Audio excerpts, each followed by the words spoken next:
तो हम बात कर रहे थे प्रक्रिया की। तो प्रक्रिया में क्या होता है, मेन चीज फर्टिलाइजेशन होता है। फर्टिलाइजेशन में क्या होता है कि स्पर्म के गुणसूत्र और एक्स के गुणसूत्र आपस में मिलते हैं और मिलने के बाद अपने नए प्रजाति को उत्पन्न करते हैं। यानी कि अब हम फर्टिलाइजेशन की बात कर ले, टाइप्स ऑफ फर्टिलाइजेशन। यानी जब हम टाइप्स ऑफ फर्टिलाइजेशन की बात कर रहे हैं, टाइप्स ऑफ फर्टिलाइजेशन, जब टाइप्स ऑफ फर्टिलाइजेशन की बात करते हैं तो ये दो प्रकार की होती है। टाइप्स ऑफ फर्टिलाइजेशन दो प्रकार की होती है, एक होता है इंटरनल फर्टिलाइजेशन और एक होता है एक्सटर्नल फर्टिलाइजेशन।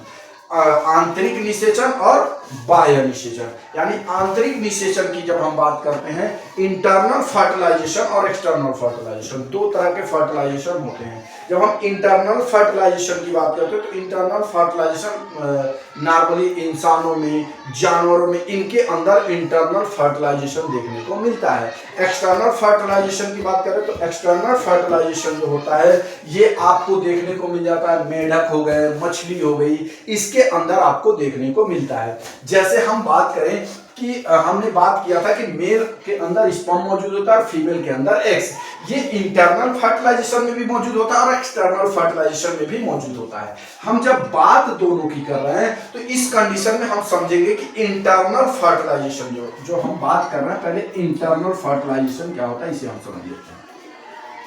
इंटरनल फर्टिलाइजेशन, जब हम इंटरनल फर्टिलाइजेशन की बात करते हैं यानी आंतरिक निषेचन की जब हम बात कर रहे हैं तो इस कंडीशन में क्या होता है कि मेल और फीमेल रिलेशन बनाते हैं और रिलेशन बनाने के बाद मेल का स्पर्म फीमेल के अंदर जाता है और फर्टिलाइजेशन हो जाता है। इसमें जो मुख्य रूप होता है ये शरीर के अंदर होता है। जैसे एक औरत प्रेग्नेंट होती है तो उसके ओवरी के अंदर स्पर्म गया, स्पर्म ने फर्टिलाइजेशन किया, फर्टिलाइजेशन करने के बाद एक नए जीव की उत्पत्ति हुई, तो ये जो फर्टिलाइजेशन कहलाएगा ये इंटरनल फर्टिलाइजेशन कहलाएगा, जो आंतरिक यानी अंदर की तरफ अंदर होता है। जैसे किसी जानवर की हम बात कर ले तो उसका भी इंटरनल फर्टिलाइजेशन होता है, लेकिन कुछ ऐसे होते हैं जो एक्सटर्नल फर्टिलाइजेशन करते हैं। अब हम बात कर लें कि एक्सटर्नल फर्टिलाइजेशन किसे कहते हैं। जैसे एक्सटर्नल फर्टिलाइजेशन की जब हम बात करते हैं तो एक्सटर्नल फर्टिलाइजेशन हम उसे कहते हैं जो बाहरी होता है। यानी कि बाहर कैसे होता है, अब हम बात करें तो जैसे क्या हुआ कि मान लीजिए मेल और स्पर्म दोनों ने, यानी कि फीमेल ने, मेल और फीमेल दोनों ने आपस में रिलेशन ना बना के इन्होंने क्या किया, जैसे आपने सुना होगा कि मछली जो होती है ये ज्यादातर से नमी जगहों पे हो पाता है। जैसे हम एक्सटर्नल फर्टिलाइजेशन की बात करें तो एक्सटर्नल फर्टिलाइजेशन पानी में या नमी जैसी जगहों पे ही पॉसिबल है, उस तरह से पॉसिबल नहीं है। जैसे हम इसकी बात करें तो आपको पता होगा कि मछली फर्टिलाइजेशन कैसे करती है। जैसे मछली अपने बच्चे को जन्म कैसे देती है, अब मछली क्या करती है, मछली में जो मेल होगा और जो फीमेल होगा वो क्या करेगी, फीमेल जो होगी वो अपने एक्स को छोड़ेगी और उसी समय जो मेल होगा वो अपने स्पर्म को छोड़ेगा। अब मेल का स्पर्म निकला, फीमेल की एक्स और स्पर्म, ये दोनों आपस में मिलकर फर्टिलाइजेशन कर लेते हैं और अपनी पीढ़ी को आगे बढ़ा लेते हैं। इसीलिए इनको कहा गया एक्सटर्नल फर्टिलाइजेशन, यानी ये बाहर करते हैं। ऐसा ज्यादातर आपको मछली में, मेढक में, ऐसे जीव में आपको देखने को मिलेगा जो पानी के अंदर करते हैं। इसके प्रॉफिट की बात करें तो इसमें देखिए मेन चीज क्या होता है कि ये इसमें ज्यादा बच्चे पैदा होने के कंडीशन ज्यादा होते हैं। जैसे आप मछली देखेंगे, एक मछली बहुत सारे बच्चों को जन्म देती है, क्यों, क्योंकि वो एक्सटर्नल फर्टिलाइजेशन करती है।